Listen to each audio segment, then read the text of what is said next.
ছিলাম 2 মাস যাবত আমাদের টাকা কোনো দেওয়া হচ্ছে না। আমাদেরকে ডেটের পর ডেট দিতেছে 10 তারিখ থেকে 12 তারিখ, 12 তারিখ থেকে 15 তারিখ, এভাবে করে আমাদের 19 তারিখে আমাদের ডেট দেওয়া হয়েছে যে 19 তারিখে লাঞ্চের আগে আমাদের টাকা পরিশোধ করবে। 19 তারিখ লাঞ্চের আগে আমাদের টাকা পরিশোধ করবে। করার পরে এরা আসে নাই। আমাদেরকে বলে দিচ্ছে যে আমাদের টাকা আজকে 20 তারিখ এরা আমাদের টাকা দিবে।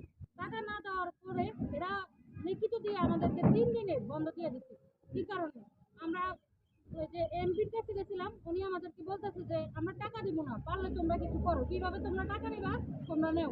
কারণ আমরা এত কিছু বুঝি না, আমাদের পাওনা যতটুকু আমরা টাকা আমাদের সব টাকা আমাদের পরিশোধ করে দেবে। এমনকি সবার কি একটাই দাবি?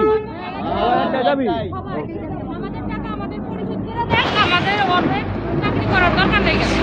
আমরা কর্ম করছি, কর্ম করার টাকা যদি না পাই আমরা তো এই এলাকায় থাকবো কিভাবে? আমাদেরকে বাড়ি এলাকা রাখতেছে না, দোকান বাকি দিতেছে না, আমরা খাবো কিভাবে? বাচ্চা নিয়ে থাকবো কিভাবে? সবাই তো আর এই এলাকার মানুষ না, বিভিন্ন জায়গা থেকে আমরা এই এলাকায় আসছি।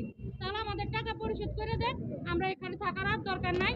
আমরা আজকে থেকে এই অফিসে চাকরি করবো না, আমরা পাওনা দেওনা যা পাবো আমরা আমাদের 1 টাকা হয়তো সব হিসাব করে দিয়ে দেয়। আমরা এটাই চাইতেছি, সবাই এটাই বক্তব্য, সবাই এটাই বলতেছে, সবাই এটাই দাবি। আমাদের টাকাগুলো পরিশোধ করে দেন, আমরা এটাই চাই, আর কিছুই চাই না আমরা। আতিক এই